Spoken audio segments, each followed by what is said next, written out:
다니엘의 마인드, 이 마인드는 여러분이 보시다시피 사실 세상의 마인드와는 다릅니다. 영적이다 보니까 여러분 말씀이 어려운 게 아니고 우리가 영적으로 깨있지 못하기 때문에 늘 어려운 겁니다. 그래서 여러분 저 신약에도 보게 되면 늘 깨어 기도하라고 돼 있고 영적으로 깨어라고 돼 있고 너희가 잠시도 깨울 수 없느냐라는 표현을 보듯이 어려울수록 기도하며 그 하나님의 뜻을 알아야 됩니다. 이 하나님은 우리 인간으로 이해할 수 없는 분이기 때문에 우리가 성경을 그냥 듣기만 하고 쉽게 설명한다고 해서 다 아느냐? 아닙니다. 아무리 쉽게 설명해도 서울대생도 모릅니다. 믿음이 없고 하나님에 대해서 누군지를 모르면 이건 알 수 없는 겁니다. 그러니 여러분 정말 영적으로 깨어서 이 다니엘의 마인드를 배워서 삶에서 이 다니엘의 마인드 자체는 이게 삶의 절대적인 성공 비결입니다. 사실 성공에 대해서 우리가 신앙적으로 성공하길 바란다면 다니엘처럼 살아야 됩니다. 세상에 성공에 대한 욕심은 없을지라도 다니엘처럼 성공하는 욕심을 가지시길 바랍니다. 아멘. 예. 우리 다니엘 마인드 세 번째로 보게 되는데 그 첫 번째, 두 번째가 뭐가 있냐면 첫 번째는 다니엘은 하나님 향하여 뜻을 정했죠. 그 정하여 결단하게 되죠. 정하기만 아니고 결단을 해야 돼요. 그러면서 뭐요? 자신의 뭐요? 우상 숭배에 대한 음식들을 끊어내죠. 예. 이런 결단이 있어야 끊어냅니다. 그래서 자기의 모든 그 죄의 습성들을 끊어내지 않으면 결단만 할 뭐예요? 뜻을 정했을 뿐 결단을 한 건 아닙니다. 결단이 뭐예요? 자르다 한자를 쓰잖아요. 결심하여 자르다는 뜻이에요. 예. 자르지 않으면 안 됩니다. 그리고 그래야만이 어떤 역경이 닥쳐도 다니엘 같은 경우는 목숨이 위협당하는 상태가 돼도 뭐요? 하나님께 지혜를 구하며 하나님이 지혜를 주셔서 실행함으로 모든 것이 해결되었습니다. 네. 지난주 1장만 보게 되면 사실 다 해결됐어요. 그래서 마지막 절에 보면 고레스 왕까지 있더라 이렇게 돼 있죠. 예. 사실 그렇게 해주셨어요. 그러나 여러분 인생이 쭉 간다면 좋죠. 사실 다니엘의 인생은 그래야 되는 게 맞습니다. 하지만 악한 세력들은 늘 신자들의 믿음을 흔들기 위해 부단히도 노력합니다. 예. 부단히도 노력해요. 하나님이 그걸 또 통해서 우리를 성숙시키는 부분이 있어요. 그래서 우리는 그 공격이 올 때 피하지 말고 대적해야 합니다. 예. 베드로전서 5장 8절에서 9절을 보게 되면 함께 읽겠습니다. 근신하라 깨어라 너희 대적마귀가 우는 사자같이 두루다니며 삼킬 자를 찾나니 너희는 믿음을 굳건하게 하여 그를 대적하라. 이는 세상에 있는 너희 형제들도 동일한 고난을 당하는 줄을 알미라. 아멘. 이게 여러분 다른 믿음의 사람들도 똑같은 고난을 당한다는 거예요. 그러니까 여러분 보기에 어떤 일은 성공한 것 같고 어떤 건 잘 싸고 그런 것 같죠. 근데 여러분이 모르는 그만큼의 됐을 때 또 그만큼의 고난이 있습니다. 예, 없는 건 아니에요, 여러분. 생각지도 못한 고난들이 다가옵니다. 근데 왜 그러느냐? 대적마귀가 우는 사자같이 삼킬 자를 찾으니 그럴 때는 뭐라고 피하는 게 아니고요. 그를 대적하라. 근데 대적할 수 있는 방법이 뭐예요? 믿음을 굳건히 하라는 거죠. 예. 굳건히 믿음을 굳건히 않으면 흔들려요. 그래서 진짜 믿음이냐 아니냐는 마귀가 공격해 올 때 사실 알 수 있습니다. 역경이 올 때 알 수 있는 거예요. 또 우리 그렇죠. 근데 참 이렇게 귀찮기도 해요. 사단이 나는 죄를 몰려고 진짜 신실하게 살아가고 하려고 마음 먹었는데 생각지도 못한 역경이 올 때 하나님 주신 게 아니고 사단이 그렇다는 거예요. 그러면 또야 아유 지겨워서 신앙생활 못하겠네라고 멈추지 마시고 이 시간이 자신의 믿음을 성장하고 성숙시키는 귀한 시간이 되어야 됩니다. 안 그러면 이 시간이 그냥 고난의 시간으로만 끝나요. 성장과 성숙의 시간이 아니라. 근데 여러분 보세요. 우리 신앙뿐만이 아니라 책은담이라는 책만 봐도 큰 고난이 큰 사람을 만든다는 그 타이틀을 걸고 있는 책인데요. 다 이야기합니다. 공자도 그렇고 뭐도 그렇고요. 고난이 있어야 사람이 성숙한데요. 네. 우리는 늘 뭐예요? 고난 없이 성숙하려고 그래요. 그러니까 뭐가 돼요? 갑질하게 되고 졸부가 되고 이런 일들이 일어나게 됩니다. 약한 자를 돌보지 않냐고 뭐요? 자기 멋들어서 안한무인의 사람이 되기 마련입니다. 고난은 여러분 성숙한다는 의미에서 뭐예요? 우리를 겸손하게 만드는 가장 큰 의미가 있습니다. 네.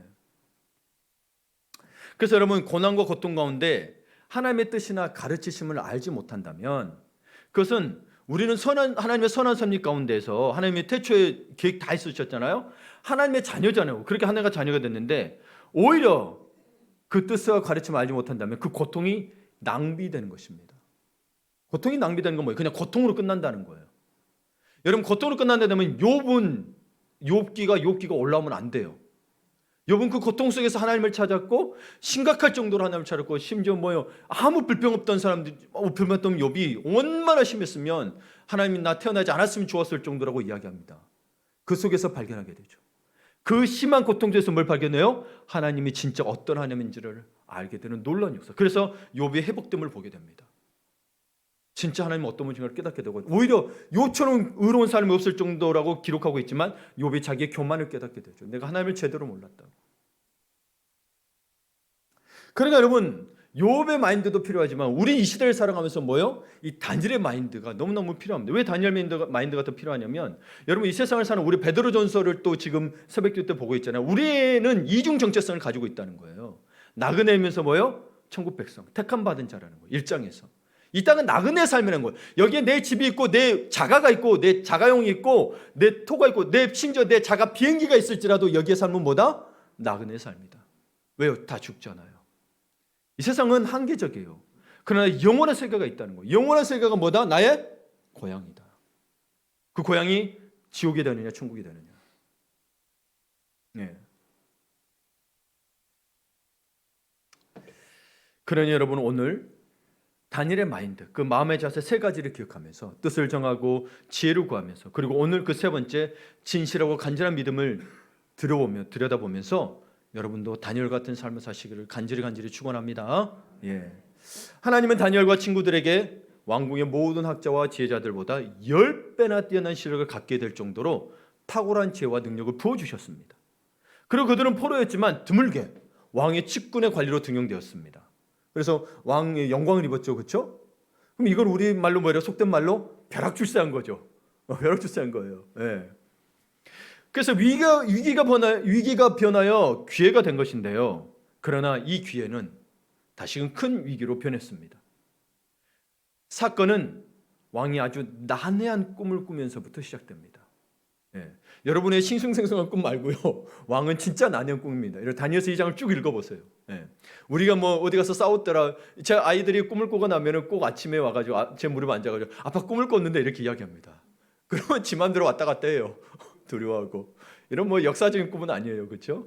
예, 괜찮아 하면서 아빠도 꿨어. 괜찮아 그러면서. 예. 근데 이 난해한 꿈을 꾸면서 느부갓네살이 이렇게 합니다. 느부갓네살이 다스린 지 2년이 되는 해에 느부갓네살이 꿈을 꾸고 그런 말미암아 마음이 번민하여 잠을 이루지 못하니까 이제 박수와 술객과 점쟁이 갈대아 술사를 불러서 왕이 앞에 선 거예요. 예. 그러니까 여러분, 왕이 꿈을 꿨다는 건 어떤 것이냐면, 당시 고대 근동 지방에서는 왕이 꾸는 꿈은 미래를 계시하는 것이라 여겼어요. 우리나라도 멀지 않죠. 조선 왕조가 시작될 때도 뭐예요? 이방원이가 나뭇잎에 꿀 발라가지고 벌레들이 먹기 위해서 마치 하늘의 계시처럼 해가지고 자기가 왕이 되거든요. 예, 참 그렇죠. 그러니까 여러분, 이 왕의 측근에 있는, 옛날에는 왕의 측근에 있는 학자들과 자문위원들은 모두 꿈의 세계에서는 일가견이 있는 사람이었어요. 그러니까 여러분, 신약에 와서 동방박사들도 별을 보고 예수님을 찾아왔잖아요. 그랬어요. 이게 이 점성술이 맞다 떨어다 그런 게 아니고, 당시에는 그렇게 미래를 보기를 원했었고 그런 식으로 연구를 했었어요. 예. 이게 뭐 여기에는 그래서 그러다 보니 미신적으로도 들어가겠지만, 이 사람들은 근데 좀 왕의 측근들은 달랐죠. 단순히 이 점쟁이나 이게 주술하는 사람과 다르게 뭐요? 이 사람은 정치, 경제까지 다 공부했다는 박사들이었습니다. 예. 그래서 이들은 하늘의 해와 달과 별들을 보고 사람이나 나라의 운명을 읽어내는 점성술사를 말했던 거고, 예로부터 동서양에서는 여러분, 큰 인물이 태어나거나 죽을 때나 뭐요? 나라의 기흉이 있을 때면 하늘의 별들의 움직임을 통해서 미리 보여준다고 믿었거든요. 그러니까 여러분, 그래서 그런 일들을 전공하는 이 점성술사들은 당시 종교 지도자들이 많았어요. 계시를 받는다고 생각하니까. 그러면서 뭐예요? 정치적 결정을 가진 막강한 영향력을 행사했었어요. 왕과 이제 정치 세력들과 결탁이 돼 있었어요. 예. 그래서 여러분 아시겠지만, 이렇게 뭐요? 나라를 뒤엎을 때도 뭐요? 이 사람들과 결탁해서 또 왕의 계시, 뭐 신의 계시 이런 식으로 받는 거죠.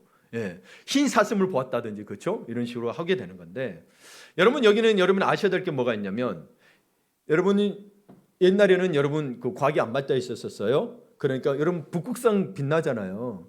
그 북극성이 갑자기 빛나면 뭐요? 갑자기 나라가 잘 될 것이라고 하면서 했던 적도 있고, 그리고 뭐요? 이렇게 달이 가려지는 그 현상들이 일어나게 되면 뭐요? 나라가 망한다는 식으로, 이런 식으로 했거든요. 영화에도 이용이 되죠. 근데 지금은 그게 아니잖아요. 그렇죠? 지금은 몇 년 만에 올까 말까 하니까 가서 자리 깔고 앉아서 구경해야죠. 나라가 지금 망하고 말고 문제가 아니라. 그 당시에는 그렇게 해석했단 말이에요. 그리고 여러분, 수많은 예언들이 보게 되면 여러분 잘 맞아뜨리는 것 같아도 그게 아니에요. 예. 다 던져요. 던지다가 인간 삶의 한계적이잖아요. 그러다가 그거 딱 맞아 떨어졌으니까 이게 됐다라고 이해하는 거지. 여러분 계절에 따라 시기에 따라 맨날 일어나요. 예. 여전히 여러분 북극성은 있고 북극성 주변에 별이 빛나요. 그렇다고 해서 여러분 세계적으로 훌륭한 왕들이 나오던가요? 아닙니다. 나왔더니 그것과 연결시키는 거예요. 예. 여하튼 이 종교 지도 주변에 있던 왕 주변에 있던 사람들은 왕의 꿈을 해몽하고 거기에 담긴 하늘의 계시를 전하는 일을 했습니다. 그런데 여러분 생각해 보세요. 이 느부갓네살 왕은 참 뛰어난 왕이었다 그랬잖아요. 그들을 뽑을 정도로, 그리고 면접하고 할 정도로 뛰어난 왕이었음에도 불구하고 결정적인 순간에는 소심해져서 미래는 아무도 알 수 없습니다. 아무도, 인간은 누구도 알 수 없어요. 예. 점성술사들에게 자문을 구합니다. 그래서 3절에 보게 되면 왕이 그들에게 이르되 내가 꿈을 꾸고 그 꿈을 알고자 하여 마음이 번민하도다 하는 거였죠. 왕은 꿈의 의미를 알고 싶어 했었어요. 왜냐하면 그 내용이 워낙 난해해서 자신이 해석하지 못하는 거예요. 예. 누군가 알 것 같은 거예요. 근데 전혀 못하겠는 거예요. 그래 뛰어난 왕이어도. 게다가 왕은 자신이 정확하게 어떤 꿈을 꾸었는지를 자문위원들인 갈대아 술사들에게 말해주지 않았습니다. 예. 오히려 그들에게 꿈을 맞추고 그 꿈도 해석하라고 한 거예요.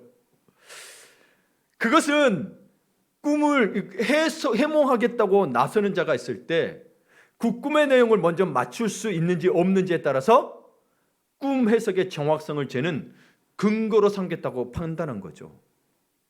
그러니까 여러분 아시겠지만 이들은 정치와 결탁되어 있고 신의 계시를 함부로 만드는 사람들이라고 그랬죠. 그러면 그렇듯한 말들로 얼마나 많은 사람들을 현혹시켰겠어요. 그러니까 왕도 그렇다는 말로 자신을 미혹시킬지 모른다고 생각했기 때문에 이렇게 이야기한 거예요. 참 이 왕은 참 그렇죠. 안 그러면 봐보세요. 내가 꿈을 꿨는데 뭐라고 해서 그 왕이시여 이랬죠. 그런 것 같아. 이렇게 됐죠. 사람들 꿈 패턴이 있습니다. 두려움이 있는 사람과 사람 패턴이 있어요. 이게 그렇게 해서 막 맞춰간다면 그러면 이건 이겁니다 이렇게 하게 되면 원래 의미에서 완전히 벗어나 버리죠. 그러니까 바벨론 술사들은 황당했던 거예요. 근데 왜 황당하냐면 이것도 왕도 참 황당한 게 뭐냐면 물론 지혜롭긴 하지만 황당한 게 뭐냐면 제가 여러분 시험 보러 온 사람이라고 쳐요. 예. 근데 제가 시험관이에요. 근데 내가 시험 보러 왔어요. 예를 들어서 뭐랄까 국가시험을 보러 왔다고 칩시다. 근데 갑자기 시험관이 꼭 내가 내고 싶은 문제가 있는데 너희들이 그 문제가 뭔지 맞춰봐라 하는 것과 똑같은 거예요. 그리고 그러고 나서 그 문제의 정답도 말하라는 거예요. 이런 황당한 일이 기가 찰 노릇이죠, 그렇죠? 네. 억지도 이런 억지가 없는 거예요. 그러자 갈대아 술사들이 이제 왕에게 이야기합니다. 4절 5절을 보게 되면 갈대아 술사들이 아람말로 왕에게 말하되 왕이여 만수무강하옵소서. 왕께서 그 꿈을 종들에게 이르시면, 꿈의 내용을 알려달라는 거죠. 우리가 해석하여 드리겠나이다 하는지라. 왕이 갈대아인들에게 대답해 이르되 내가 명령을 내렸느니 뭐예요? 꿈 내용과 꿈 해석을 하라는 거예요. 만일 꿈과 그 해석을 내게 알지 아니하면 너희 몸을 쪼갤 것이며 너희의 집을 거름더미로 만들 것이요. 무시무시합니다. 그러니까 당장 상황을 모면하려고 왕이 난해한 꿈을 꿨다면서 그 꿈을 그럼 다 기억하겠어? 라고 아무 꿈이나 말한다면 이거 지금 살아남기 힘든 거예요. 예. 여기 보니까 여러분 1절에서부터 쭉 읽어보게 되면 왕이 꿈 내용을 다 기억하는 듯해요. 실제로 기억해요. 다니엘이 나중에 보면 아시겠지만 이야기하는데 실제로 기억하고 있어요. 그러니까 아무 이야기를 하면 안 돼요. 이놈 걸려봐라 하고 왕은 지금 그러고 있어요. 예. 그러니까 왕은 말도 안 되는 요구를 해놓고 그것을 해내지 못하면 그들과 그들의 집안 전체를 몰살하겠다는 협박을 하고 있는 거죠. 예. 그러니까 장치 절대 권력자였던 왕은 그런 존재였던 거예요. 그렇다고 협박만 한 것은 아니었습니다. 꿈도 맞추고 해석도 해내는 자에게 엄청난 상급을 약속했습니다. 6절에 보게 되면 너희가 만일 꿈과 그 해석을 보이면 너희가 선물과 상과 큰 영광을 내게서 얻으리라. 그런즉 꿈과 그 해석을 내게 보이라 하니. 여러분 이 불가능한 일을 하나님의 사람인 다니엘이 해내게 되고 이로 인해 다니엘은 왕이 약속한 선물과 상과 큰 영광을 얻게 됩니다. 그럼 여러분 이게 뭔 말일까요? 우리는 늘 세상에 세계사가 있습니다. 그리고 하나님의 역사가 있습니다. 이걸 구분하셔야 됩니다. 히스토리라고 써요. 히스 스토리거든요. 사실은 하나님의 이야기를 하는 건데 히스토리 이게 한국말로 역사라는 뜻인데 다 세상적 관점으로 보게 됩니다. 그러니까 여러분 하나님께서는 느부갓네살 왕의 꿈을 통해서 다니엘을 역사의 무대에 등장시키기를 원한 건데 세상은 뭐예요? 느부갓네살 왕이 초점이죠. 하나님은 하나님의 사람이 초점이죠. 성경의 가운데 똑같은 역사가 일어났더라도 보는 관점이 완전 달라요. 예. 그러니까 이런 어쩌면 세상에 보면 말도 안 되는 요구의 배후에는 하나님의 보이지 않는 엄청난 주권적 섭리가 있었다라는 거예요. 하나님의 선한 손길이 있었다는 거예요. 하나님의 이미 예비된 주권적인 하나님의 역사가 있었다는 겁니다. 그러니까 여러분 다니엘은요, 여러분 변방의 포로 출신이잖아요. 그러니까 정치적 한계를 극복할 수가 없어요. 예전에 여러분 아시겠지만 지역 감정이 심할 때 뭐예요? 아래쪽 사람들이 이걸 극복할 수가 없었어요. 그런데 여러분 보세요. 또 어떻게 했어요? 거기는 뭐예요? 텃세도 심하겠죠. 그런데 이것들을 극복하고 얼마 되지 않아 순식간에 세계의 제국 바벨론의 최고 이직에 이룰 수 있었던 결정적 동기가 된 사건인 거예요. 그러니까 여러분 느부갓네살 왕이 대단한 것 같아도 여러분 놀라운 일은 뭐예요? 다니엘에게 일어나고 있었던 거예요. 말도 안 되는 일이 다니엘에게 일어나고 있었던 거예요. 그러니까 이런 위기가 있지 않고서는 포로 출신의 다니엘이 바벨론 왕궁의 그 무서운 텃세와 인종차별을 한순간에 잠재워버리고 하루아침에 대제국의 고위공직에 오르는 건 불가능했습니다. 예, 그렇습니다. 그러니까 여러분이 어딜 가도 텃세와 그 인종차별이 있으니 여러분 뭐라 그러죠? 아이 진짜 더러워서 못한다 그러죠. 더러워서 못할지라도 한번 예수를 믿고 한번 해보십시오. 정말 제 한편 무릎 꿇고 해보십시오. 정말 다니엘처럼 그렇게 해보십시오. 그러고도 안 되면 저를 찾아와서 함께 금식기도 합시다. 될 거예요. 저도 금식도 했지만 됩니다. 이렇게 안 해봤잖아요. 안 해봤잖아요, 솔직히. 그게 이제 참 그렇습니다. 그래서 여러분 우리에게는 이런 말이 있습니다. 세상에도 속담이 있듯이 기독교 속담이 있는데 뭐예요? 하나님의 사람에게 위기라는 것은 변장하고 오는 축복이다. 하나님의 말씀대로 살아가다 보면 위기가 오고 막 악한 세력들이 공격하잖아요. 근데 뭐예요? 그게 힘들고 아이고 하나님 그만이요 하는데 뭐예요? 그 속에는 뭐가 있다? 축복이 있다. 이스라엘 민족이 광야를 통과하지 그 노예 생활을 통과하고 광야를 통과하지 않았다면 가나안 땅을 받지 못했다는 겁니다. 하나님의 백성으로서 하나님의 선택된 백성의 자격이 아직도 안 되기 때문에 못 들어가요. 네. 온전히 하나님을 바라보지 못한 상태에서 봐보세요. 10명의 정탐꾼이 반대했을 때 그들이 두려워했을 때 뭐예요? 못 들어가잖아요. 못 들어간단 말이에요. 통과하셔야 됩니다. 위기가 곧 뭐다? 축복이다. 근데 세상 사람도 그 표현을 쓰죠. 위기가 기회야. 세상 사람들이 상식적으로 절대 안 된다고 할 때 하나님의 사람은 비상할 수 있는 기회가 됩니다. 그렇죠? 다니엘은 그렇게 됐습니다. 그와 대조적으로 왕 옆에 신들의 계시를 전하는 술사들은 어떤 존재들인가요? 그러니까 하나님을 아는 자들과 다른 것들을 믿는 자들의 존재라고 볼 수 있습니다. 세상 권력을 갖고 있는 다른 것을 믿는 자들의 존재들입니다. 사실 그들의 말 한마디에 민심이 술렁입니다. 예. 신의 계시라 여기기 때문이에요. 예를 들어서 아까 이야기했지만 이 주변에 갑자기 별이 빛나요. 근데 여러분 과학적으로 밝혀졌지만 시기와 절기에 따라서 현상에 따라서 이제 빛이 나는 것들을 알게 되죠. 근데 당신은 그게 없잖아요. 근데 갑자기 뜬금없이 없던 별이 빛나. 갑자기 별똥별이 떨어져. 다른 때와 다르게 막 유성비가 떨어져. 와, 야 나라가 크게 부강할 조짐입니다. 그러면 뭐예요? 이 한마디면 하늘이 와 그동안 힘들었는데 진짜 선왕을 보냈다라며 왕의 지지율이 확 올라갑니다. 예. 그리고 왕의 지지율이 올라갈수록 이 술사들은 많은 재물과 권력을 받음으로써 서로 돈독한 관계를 유지했습니다. 예, 결탁이 되어 있는 거죠. 예. 이번에 보니까 우리 현 대통령도 이 한상 파업 사건을 잘 해결해서 지지율이 올라가고 있더라고요. 하여튼 여러분 백성들이 힘든 상태에서 좋은 일로 올라가면 좋은데 다른 것들로 해서 올라가면 안 되겠죠, 그렇죠? 그럼 속이는 게 되니까 백성을. 근데 여러분 동서양의 모든 왕조의 역사 그러니까 정치가 있는 곳을 보게 되면 정치와 종교는 서로 공생할 수밖에 없는 존재였어요. 심지어 중세 시대에도 다 그랬습니다. 그러나 이번에는 느부갓네살 왕에게는 달랐습니다. 느부갓네살 왕이 공생을 피할 정도로 심각했어요. 네, 그냥 아이고 이 좋은 꿈이고 우리가 크게 달려나 보다 하고 잘 되고 있으라고 말해주면 너희들 그렇게 이야기해줘 이렇게 서로 뭐예요? 합의를 보면 되는데 왕은 이게 자기와 결부됐던 걸 안 것 같아요. 반드시 해결해야 하는 영적인 늪에 빠져버린 거예요.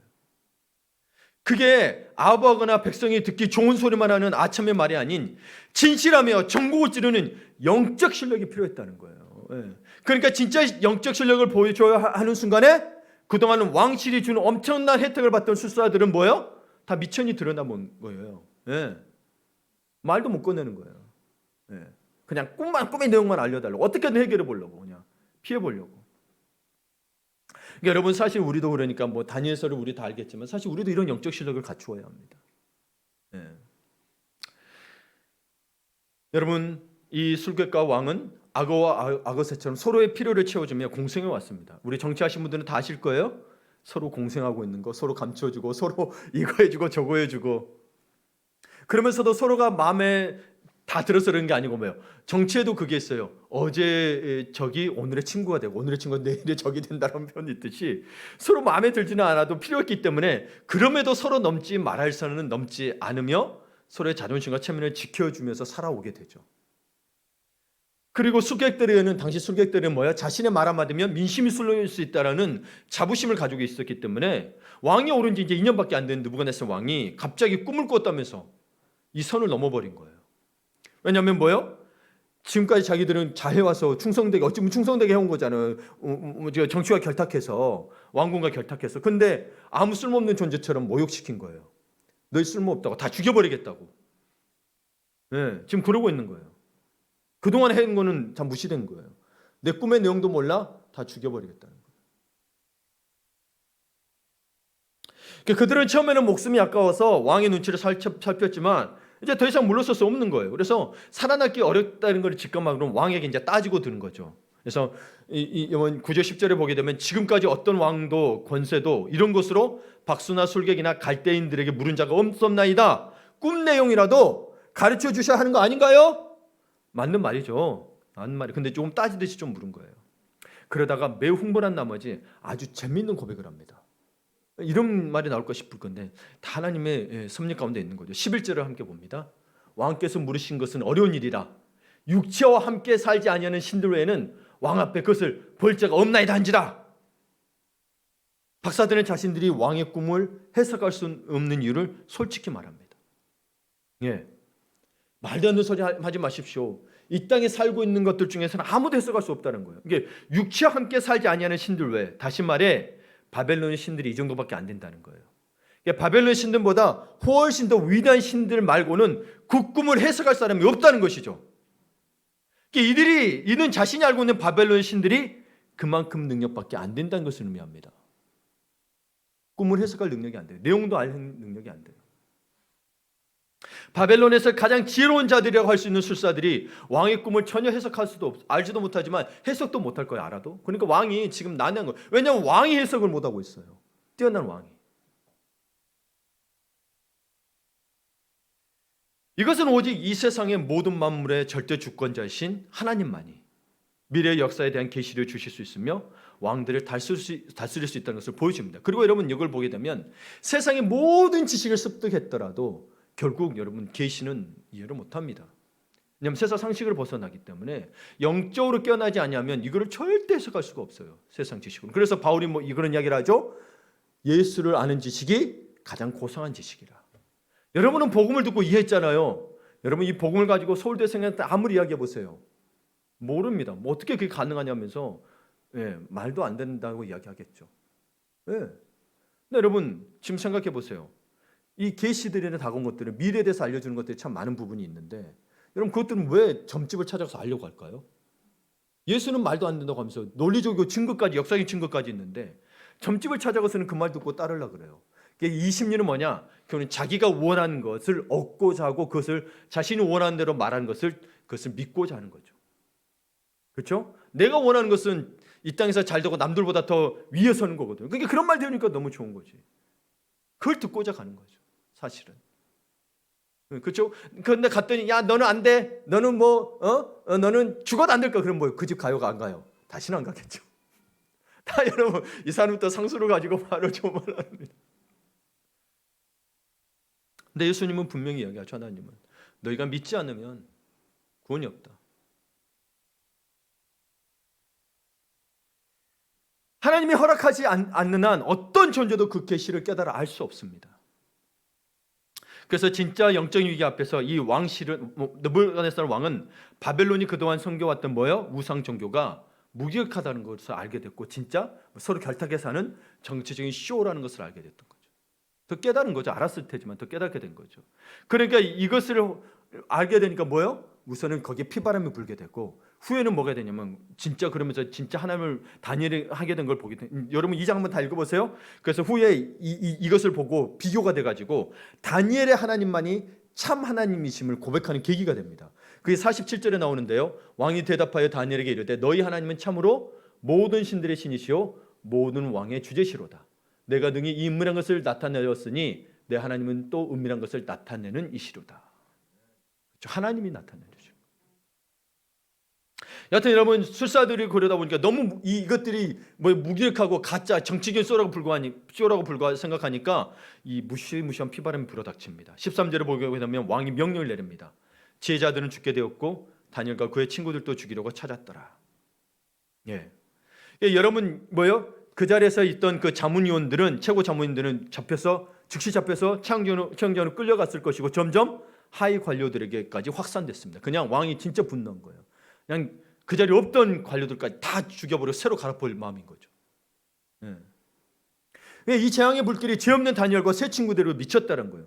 여러분 예상치 못한 일들이 우리에게 닥치죠, 그렇죠?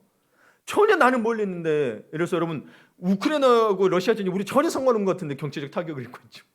그것 때문에 힘들어하는 사람들도 있고, 네. 이런 일들이 발생이 됩니다. 우리가 살다 보면 내 잘못으로 생기는 일을 또 감당하기 힘든데 전쟁이나 전염병 경우처럼 또 오늘 다니엘처럼 왕이 갑자기 그래가지고 하는 이 운명의 모진 바람에 휩쓸려서 이유도 모른 채 하늘이 무너진 것 같은 일이 일어납니다. 예. 그런데 다니엘에게 이 재앙과 같은 이 상황이 실은 하나님께서 그를 통해 놀라운 새 계획을 이루시는 과정이었다는 거예요. 그러니까 믿음의 사람들이 뭐 위기가 기회면서도 뭐요? 아까 말했지만 위기는 뭐다? 변장하고 오는 축복이다. 그러니까 여러분 세상적으로 보면 이런 일이 일어나면 나는 이제 죽은 거예요. 어떻게 해서 그래? 어떻게 꿈을 알고? 그런데 하나님은 신묘막측하시다 그랬죠. 인간의 지혜로 자꾸 생각하면 안 된다니까요. 내 생각대로 원하는 대로 이렇게 돼야 잘 될 것 같잖아요. 내가 생각할 수 있는 지혜가 최고잖아요. 근데 여러분 생각하는 거가 또 여러분 알게 되면 사장님들, 좀 회장님들 생각하고 또 다릅니다. 여러분 인간이 생각하는 게 내가 다 가져오는 것 같아도 아니라니까요. 봐보면 사람 생각은 각양각색이에요. 그래서 진리가 없어요. 사람 생각은. 그러다 보니 뭐예요? 너도 먹고 나도 먹고 하면서 이렇게 다원화돼 버린 거죠. 네. 근데 여러분 역대 세상에서 가장 지혜롭다는 그 지혜로운 왕 솔로몬이 한 전도서에 이런 말이 있습니다.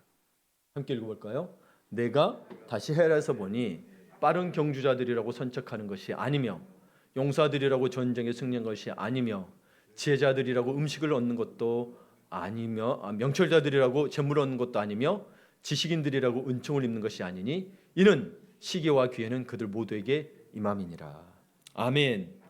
여러분 우리 눈으로 보기에는 빠른 경주자가 선척하고 용사가 전쟁에 승리해야 되는데 봐보세요. 네. 늘 우승할 것 같은 사람들이 우승하지 못합니다. 신기하게도 그렇죠?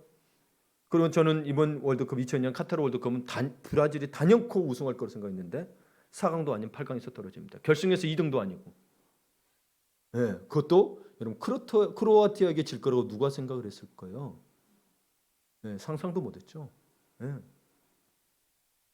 여러분 아무리 전쟁에 능한 용사들이 있다 하더라도 전쟁에 늘 승리하는 것이 아닙니다.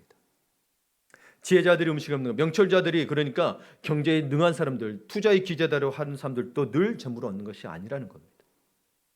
지식인들로 은총을 입는 것이 아니고 이는 시기와 기회가 그들 모두에게 임하느니라. 그러니까 그 시기와 기회가 있다라는 거예요. 때가 있다는 거예요. 그걸 누가 주신다? 하나님이. 인간이 조정할 수 없다라는 거예요. 그래서 여러분 시편과 선지자서에도 그런 말이 있습니다. 사람이 망대를 세우고 성을 쌓는다 할지라도 지키는 자의 수고가 헛되다. 하나님이 지켜주지 않으시면 헛되다라는 거예요. 그렇죠? 우리가 미래를 보는 눈이 있다 하더라도 여러분 하나님 지켜주지 않으시면 미래를 본다 해도 자기 미래는 못 봐요. 또 봐보세요. 그 어느 누구도 다른 사람 미래는 본다는 사람은 자기 미래는 못 보고, 그 관상이라는 영화도 그렇죠. 송강호 나온 영화도 그래요. 다른 사람 뭐 역적의 상은 보지만 자기의 미래는 몰라. 여러분 이게 다 속임이에요. 이게 통계나 어떤 것을 통해서 알 수는 있어도 여러분 그런 게 아닙니다. 100%는 없습니다. 오직 100% 진리인 거 변하지 않는 건 뭐예요? 하나님밖에 없어요. 하나님 말씀밖에. 인간의 말이 어느 정도는 맞아떨어질 수 있는 부분이요. 퍼센테이지가 높은 차이내지 100%는 없어요. 그러니까 이처럼 사람이 이해할 수 없는 상황일수록 거기에는 하나님의 놀라운 계획이 이미 태초 전부터 있었다는 거예요. 네, 있다는 거예요. 다니엘은요, 자신의 생사를 하나님께 맡긴 사람이었어요. 그래서 왕궁의 엘리트 학자들을 이제 잡아들이려고 왕이 명령했으니까 막 군인들이 돌아다닐 거 아니에요. 그럼 살기가 등등하겠죠. 막 칼 차고 돌아다니고 쫙쫙쫙쫙 다니고. 근데 군인들을 보거나 불안해하거나 도망가지 않았습니다. 오히려 그는요, 왕의 군의대장 아리옥에 찾아가서 명철하고 슬기로운 말로 접근했습니다. 14절을 볼까요? 그때 왕의 군의대장 아리옥이 바벨론 지혜자들을 죽이러 나가매 다니엘이 명철하고 슬기로운 말로. 이 다니엘이 명철하고 슬기로운 말. 우리 지금 지난 2주간 하면서 다니엘이 황관장과 감독에게 말한 거 봤죠. 하나님의 은혜와 긍휼을 주셨음에도 불구하고 다니엘은 뭐요? 자기 입장이 아닌 순종과 배려함으로써 입장을 했던 걸 보게 됩니다. 가장 지혜로운 말은요, 여러분, 배려하면서 하는 거예요. 순종하면서. 오늘 근위장에서 말한 걸 보면서 깨닫게 되죠. 그러니까 아무리 옳은 말을 해도 지혜롭고 전략적으로 하는 것이 매우 중요하다는 겁니다. 지혜롭고 전략적으로. 그러니까 여러분, 믿음이 있다고 무대뽀로도 하는 게 아니고 뭐예요? 지혜롭고 전략적으로 해야 돼요. 실제로 여러분 많은 그 이야기나 소설들을 보게 되면 그렇게 해서 영웅들이 태어나고 야 그랬더니 성공했다고 그러는데 여러분 살아보세요. 그런 사람들이 되든가. 아니요. 결국 그 사람들 외롭거나 망하거나 다반사입니다. 실제로 이런 그 성공했던 사람들 이야기를 들어보면 그래서 더불어 사는 법을 배우게 됩니다. 팀을 이루게 되고 절대 혼자서는 안 돼요.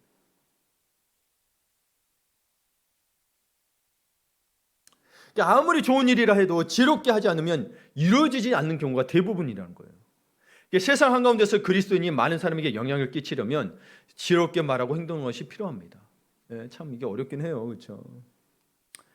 근데 여러분 우리가 또 알아야 될 것은 이 다니엘의 지혜의 사람이고 여러분 다니엘서 1장 17절을 보게 되면 하나님께서 다니엘과 세 친구들에게 모든 학문을 깨닫게 하는 지혜와 그 지식을 주셨어도 다니엘에게는 또 다른 걸 주십니다. 모든 환상과 꿈을 깨달아 알게 하는 능력을 주셨어요. 모든 환상과 꿈을 깨달아 알게. 그렇다고 여러분 그것을 예언과 환상을 깨닫고 예언의 말씀을 듣는다 해도 일어날 모든 일을 아는 건 아닙니다. 하나님이 가르쳐 주시는 것만 합니다. 그러니까 점쟁이나 무당들은 뭐예요? 속이고 귀신의 영향을 받는 거잖아요. 속이고 있는 거예요. 예를 들어서 나중에 지금 안 와 나중 오니 해가지고 뭐예요? 그 주변 탐색해서 정보를 수집하든지. 그리고 인간의 걱정이 뻔하죠. 재물, 사업, 건강, 자녀 문제, 상속 문제 뻔해요. 여러분 가장 힘든 것 때문에 찾아가지 쉬운 것 때문에 안 찾아갈 거 아니에요. 네, 뻔해요. 거기 거의 보시면 됩니다. 네, 성공하고 싶어서 다 그래서 이런 세상에 이런 일이 뭔가 이런 것들을 보게 되면 다 여러분 보게 되면 다 관련돼 있습니다. 그러면 여러분 인간의 심리를 알게 되면 그냥 할 수 있어요. 일종의 그것도 다 무당들도 뭐예요? 다 가스라이팅 하고 있는 거죠. 네. 그러니까 여러분 하나님의 가르쳐 주신 걸 알기 때문에 다니엘은 뭐예요? 늘 하나님께 용기와 지혜를 달라고 기도했을 것입니다. 여기는 안 나와 있지만 다니엘 전체서를 봐보세요. 늘 그는 목숨이 위협와도 늘 하던 대로 뭐예요? 예루살렘을 향하여 기도했단 말이에요. 하루에 3번. 그는 어렸을 때부터 예루살렘에 있을 때도 했을 것이고 뭐예요? 포로로 끌려올 때도 했을 거예요. 끌려오면 여러분 줄에 묶여오니까 멈춰서 했겠어요? 아니요. 그러면서도 기도했던 거예요. 늘 기도했어요. 여기 와서도 기도했던 거죠. 어느 날 갑자기 했을까요? 아니요. 그러면 목숨 걸고 못합니다. 네. 그러니까 기도하는 사람은 어떤 위기에서도 하나님의 섭리를 발견하기 때문에 침착하고 담대할 수 있어요. 왜? 하나님의 섭리가 보이거든요. 지금이 힘들어 보이도 뭐요? 하나님이 함께 하심이 보이거든요. 네, 아멘.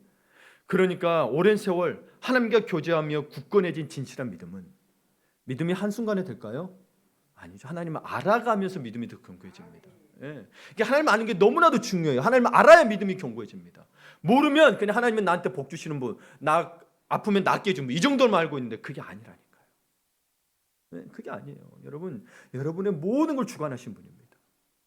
그러니 그런 믿음은 뭐예요? 그를 침착하게 할 수 있었고 모두들 군인을 피할 때 자신을 죽이러 오게 될 그 저승사자 같은 군의대장을 만나게 됩니다. 찾아가는 거예요. 자기가 찾아갔어요.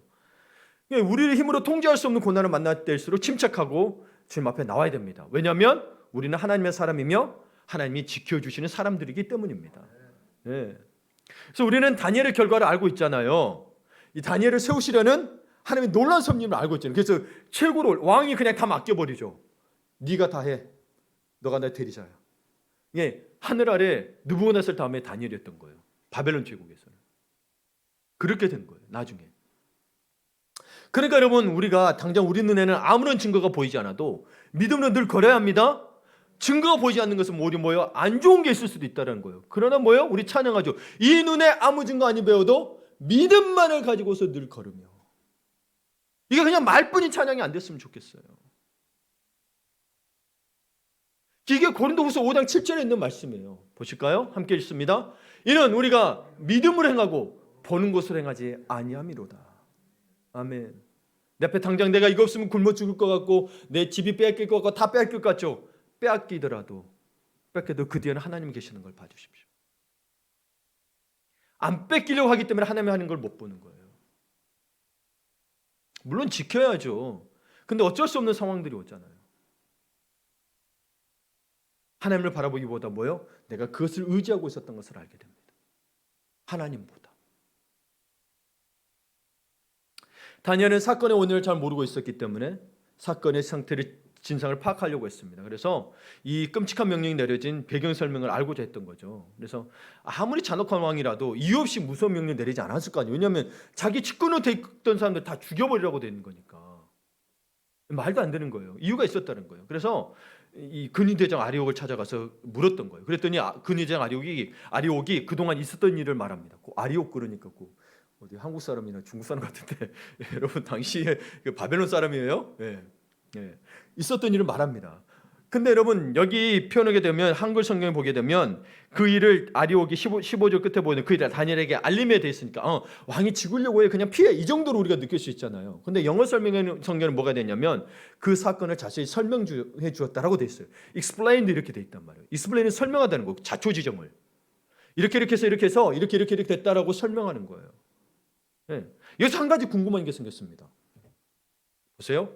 근위대장이라고 그랬잖아요. 그럼 왕의 명령이 떨어졌으니까 뭐예요? 한시 빨리 가서 왕의 명령을 수행해야 되고 때마침 다니엘이 왔으니 잡아서 족쳐야 되는 거 아니에요? 그런데 이상하게도 포로 출신 관련 다니엘에게 시간을 들여서 자세히 설명을 해 주었습니다.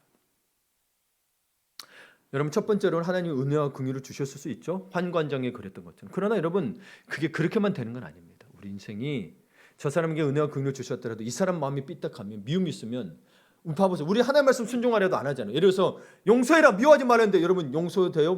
미워하지 않게 돼요? 되든가 내가 그렇게 된다고 해서 되던가요? 아니요. 하나님 앞에 철저히 나오지 않으면 안 되는 문제입니다. 근데 하물며 하나님을 알지 못하는 사람에게 은혜와 긍휼을 주셨다고 해서 다니엘의 이야기를 다 해주냐? 그런 것만은 안 됩니다. 하나님은 뭐예요? 모든 사람에게 똑같은 자유의지를 주셨기 때문에. 베드로전서도 보게 되면 아시겠지만 뭐예요? 너에게 순종할 권리도 순종 아닐 권리도 있다. 그러니 악한 지도자라도 순종해라고 그렇게 선을 위하여 순종하라고 되어 있죠.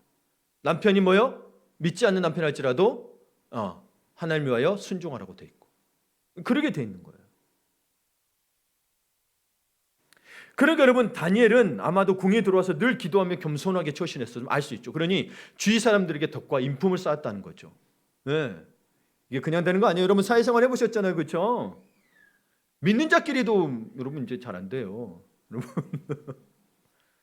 그러면 여러분 이게 그냥 세상 살아보니까 그러냐? 그게 아니고 로마서 12장에서도 바울도 이런 이야기를 합니다. 함께 읽습니다. 할 수 있거든 너희를 쓰는 모든 사람과 더불어 화목하라.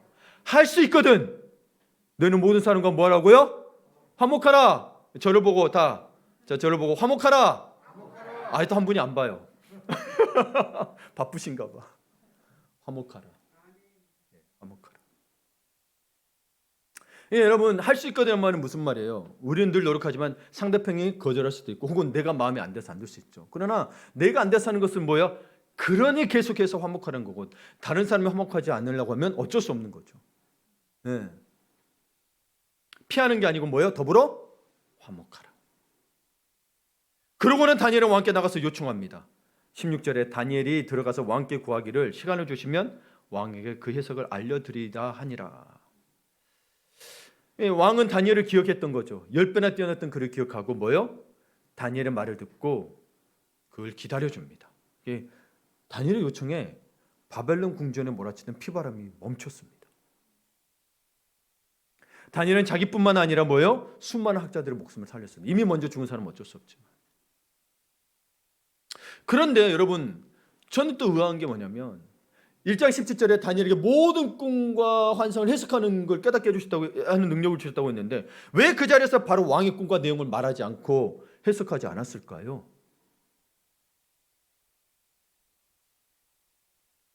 여러분, 다니엘은 자신이 정답을 풀 수 있다고 했지만 아직 그 어떤 계시도 하나님으로부터 받은 게 없어요. 하나님으로부터 받은 게 없어요. 지가 능력을 받은 거지 하나님께서 뭐요? 주시는 능력을 받은 거지 자기 마음대로 할 수 있는 게 아니라는 거예요. 그러니까 여러분, 하나님의 계시를 기다리기 위해서 뭐요? 대책은 없지만 일단 시간을 본 셈인 거죠. 또 정확한 정답을 알지 못하면서 그는 왜 장담을 했을까? 결국 뭐요? 다니엘은 역사의 주관자이시오 모든 계시의 근원이신 하나님을 믿고 있었기 때문에 하나님이 해결하실 것을 믿고 나갔던 거죠. 그러니까 하나님을 깊이 아는 만큼 그걸 알게 됩니다. 그래서 하나님께서 반드시 자신을 통해 계시로서 보여줄 것을 믿고 목숨을 걸고 왕 앞에 나간 거죠. 이건 여러분 만약에 이게 그러지 못하게 되면 다니엘도 죽는 거예요. 왕은 더 분노하겠죠, 그렇죠? 그리고 믿음의 사람으로서 다니엘은 거짓말이 되는 거예요. 거짓말하는 사람 하겠다고 했거든요, 해주겠다고. 믿음은 바라는 것들의 실상임을 잊지 마시길 바랍니다. 네. 여러분 믿음이 실상이 되기를 바랍니다. 믿는 대로 돼요. 예요. 우리가 바라는 대로 뭘 바라는 대로 봐야 되는 거예요? 진정한 하나님을 바라보라는 거예요. 우리가 원하는 것 말고. 우리가 원하는 게 하나님이 되면 가장 좋죠. 우리가 원하는 하나님 가장 좋죠. 그렇게 시간을 번 다니엘이 제일 먼저 했던 일이 있습니다. 놀랍게도 제일 먼저 했던 일이 뭐냐? 다니엘이 기도의 자리로 나갔는데 개인적으로 골방에 들어간 게 아니고 뭐요? 중보의 자리로 나갔습니다. 친구들과 함께 기도의 자리로 나갔습니다. 17절 18절을 세 번역으로 봅니다. 그 다음에 다니엘은 집으로 돌아가서 자기 친구 하나냐와 미사엘과 아사랴에게 그 사실을 알려주고 그 친구들에게 말하였다. 너희와 나는 다른 바빌론의 지혜자들과 함께 죽지 않도록 하늘의 하나님이 긍휼을 베풀어 주셔서 이 비밀을 알게 해주시기를 간구하자. 다니엘은 자신이 기도하기 전에 믿음의 친구들에게 중보 기도를 부탁했습니다. 여러분 혼자 기도하는 것도 좋지만 하나님께서는 성도들이 합심해서 기도하는 것을 더 좋아하십니다. 그래서 예수님이 마태복음 18장 이런 말씀하셨어요. 이것도 함께 읽습니다. 진실로 다시 너희에게 이르노니 너희 중에 두 사람이 땅에서 합심하여 무엇이든지 구하면 하늘에 계신 내 아버지께서 그들을 위하여 이루게 하시리라. 아멘. 두 사람이 합심하여 마음을 합하여 혼자 말고 마음을 합하여 무엇인지 구하면 하늘에 계신 내 아버지께서 그들을 위하여 이루게 하시리라. 물론 개인적으로 기도해도 들어주십니다. 그런데 이건 특별합니다. 합심하여 구하는 것은 다 들어주시겠다. 다니엘은 일단 시간을 벌었습니다. 그리고 바로 기도의 자리로 나갔습니다. 믿음의 친구들에게 중보 기도를 부탁했습니다. 여러분 힘들고 어려운 일이 있으면 혼자 해결하지 마시고 믿음의 동역자들, 목장원들에게나 목장 리더에게 알리고 함께 간절히 기도해야 합니다. 여러분 혼자 해결한 건 너무 벅차요. 여러분 힘들어요. 중보 기도를 통해서 얼마나 많은 일들이 해결되는지 모릅니다. 다만 그 중보 기도를 통해서 마치 해결되다 보면 마치 자기가 기도한 것처럼 여기게 되는데 그러다 보면 중보 기도가 흐지부지해지기도 해요. 근데 아닙니다. 혼자 기도할 때하고 비교해 보세요. 그래서 여러분 가운데 여러분 미안하더라도 목사님이 힘들더라도 기도 부탁을 하셔야 되는 거예요. 장로님이 권사님이 바쁘더라도 기도 부탁을 하셔야 되는 거예요. 무슨 인간적인 마음으로 내가 지금 해결되는 인간적인 마음으로 바쁘시니까 혼자 기도하려고 해서 해결됐던가요? 여러분 더 힘든 일을 겪었을지도 모릅니다. 함께 기도해야 여러분 정말 그래서 여러분 함께 가족들에게도 중보기도 이끌어내는 거 여러분 가정 예배 드리는 것도 굉장히 사실은 중요합니다. 아이들에게 기도시키는 거 아이들 기도할 때 진짜 낫는 역사들이 있습니다. 그래서 여러분 어린아이들로 기도하려는 책에 보게 되면 아이들의 순수함 때문에 하나님이 낫게 하고 변화되는 특히 낫는 것보다 변화됨을 많이 경험하게 됩니다. 사람들이 변화되는 거예요. 기도를 해본 사람이 계속 기도하고요. 다니엘과 친구들은 정말 자신들의 목숨을 건 기도를 한 거예요. 그래서 여러분 세 번역으로 봤지만 이게 개혁교정으로 또 18절을 보게 되면 이들이 어떻게 기도하냐면 하나님이 하늘에 계신 하나님이 이 은밀한 일에 대하여 불쌍히 여기사 여러분 은밀한 일에 깨닫게 구하는데 뭐냐면 하나님의 불쌍히 여기지 않으시면 우리가 깨닫게 하지 않으신다는 거예요. 하나님의 긍휼하심을 호소하고 있는 하나님의 성품 중에. 그래서 다니엘과 친구들이 바벨론의 다른 지혜들과 함께 죽임을 당하지 않게 자기들만 죽임을 당하지 않는 게 뭐예요? 다른 바빌론 사람들. 우리는 늘 우리 기도만 하죠. 우리만 살려달라고. 그게 아니에요. 다른 사람도 살려달라고. 그래서 여러분 에베소서 6장의 영적 전쟁에 대한 그 장에 보게 되면 전신갑주를 입고 뭐예요? 성도들과 나 바울을 위해서 기도하라고 돼 있단 말이에요. 목회자를 위해서 기도하라고 돼 있다. 그리고 계속 디모데서도 보이면 나라와 민족을 위하여 지도자를 위해서 그게 너에게 영향을 끼치기 때문에 기도하라고 돼 있단 말이에요. 근데 나만 기도하면 된다고 생각하니까 잘 안 되는 거예요. 경제 문제가 해결이 돼야 여러분 다 같이 해야지. 여러분 나만 잘 된다고 해서 나는 피해를 안 볼까요? 그러면 여러분 그건 또 나만 호의호식하는 어찌 보면 여러분이 알겠지만 세상의 부는 한정되어 있습니다. 자원이 한정되어 있어요. 그래서 누군가가 많아지는 건 누군가는 굶는다는 걸 의미한다는 걸 지난주에도 이야기했습니다. 네. 그리고 지금 막 넘쳐나죠. 세상은 부정이 없는 거죠. 이게 다 갖다 쓰는 겁니다. 미래에 있는 거 갖다. 그래서 환경 파괴가 오고 그 환경 파괴에 대한 대가를 톡톡히 치르게 될 겁니다. 그렇죠? 벌써 여러분 그렇죠? 네. 라니뇨 현상이 나타나고 있죠. 굉장히 더 추울 거라고 이야기하고 있고. 상대적으로 네. 아픈 일이 더 많이 일어나게 되는 거죠. 그러면서 에너지 전쟁이 또 발생하게 되고 여러분 이게 꼬리를 물고 일어나게 됩니다.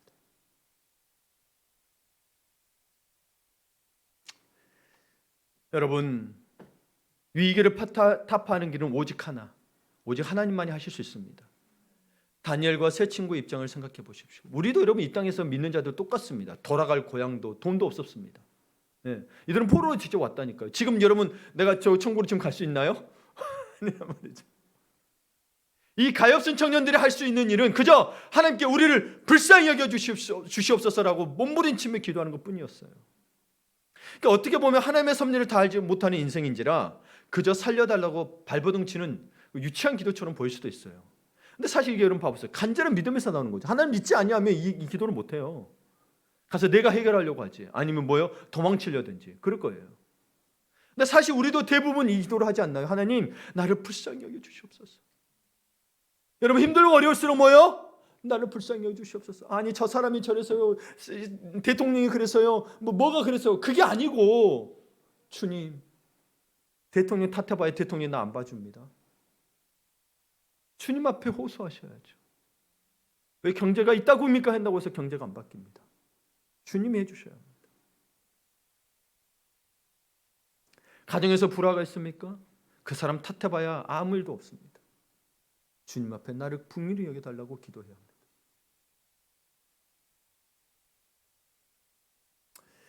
하나님은 진실하고 간절한 기도를 기뻐하십니다. 예.